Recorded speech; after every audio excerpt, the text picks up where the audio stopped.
জামাত ইসলামের একজন নেতা বলেছেন যে, মনে হচ্ছে আল্লাহ নিজেই সিদ্ধান্ত নিয়েছেন আ জামাতকে ক্ষমতায় দেখার জন্য বা ক্ষমতায় দেওয়ার জন্য। শাহজাহান চৌধুরী উনার নাম।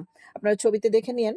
তো আপনারা বলেন তো যে আল্লাহ কি তাদের গোলাম কিনা বা একমাত্র তাদেরই ঠিকাদারি করে কিনা বা তাদের ঘোষ, তাদের কাছ থেকে কোনো আ আ মানে সম্পদের বিনিময়ে, ঘোষ খেয়ে বা সম্পদের বিনিময়ে আল্লাহ একমাত্র তাদের হয়েই কেন কাজ করবেন? আল্লাহ অন্য কারো পক্ষে কেন কাজ করবেন না? আল্লাহ কি মানে অন্য কারো পক্ষ থেকে মুখ ফিরিয়ে নিয়েছেন? বা তাদের পক্ষে মুখ মানে সরাসরি যোগাযোগ করে এই কথাটা বলে গিয়েছিলেন? এরকম কথা কারা বলতে পারে? একমাত্র যারা আল্লাহর সাথে নিজেকে শরিক করে। মানে নিজেরা যারা শিরক করে, আল্লাহ সবচেয়ে বেশি ঘৃণা করেছেন। কোরআন শরীফে উল্লেখ করেছেন যে, শিরককারী কখনোই আল্লাহর কাছে ক্ষমা পাবেন না।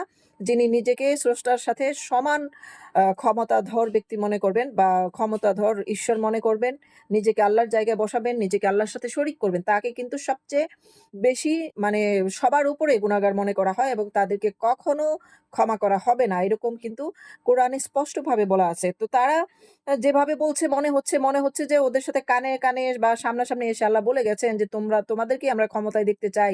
জামাতকেই ক্ষমতায় দেখতে চাই। অথচ যেই জামাত নবীকে মানে না, নবীর আদর্শ মানে না, তারা শুধুমাত্র বলে যে নবী কে? নবীর কোন আদর্শ আমরা মানব না। তারা শুধু নামাজের সময়ও কিন্তু নফল নামাজ পড়ে না, শুধু ফরজ নামাজ পড়ে। তো তারা এই ধরনের বক্তব্য দিলে আসলে হাস্যকর মনে হয় প্রত্যেকটা বিষয়।